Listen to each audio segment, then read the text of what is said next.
The content editor arranges your page into rows and columns. This is important for the responsive nature of your website, as columns can be stacked on each other vertically as screen size decreases. You can move rows by opening the row menu, then selecting up or down to move the row within the page. Click Add Row to add a new row. To vertically resize a row, move your mouse cursor between a row, then click and drag to resize the row. You can add a column to a row by opening the row menu, then selecting Add Column. You can add up to 4 columns per row. You can resize columns by moving your mouse cursor between them, then dragging to resize. A column can only be deleted if it does not contain any widgets. If the column is empty, just click the red X to delete it.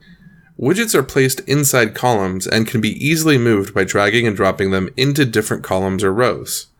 To edit a widget, click to open the content editor to see content options specific to the widget you are editing.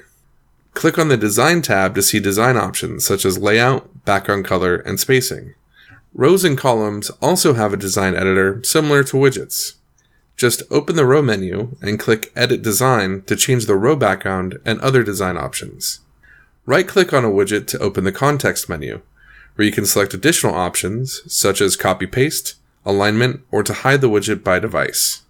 All changes you make here are local changes that apply only to this widget.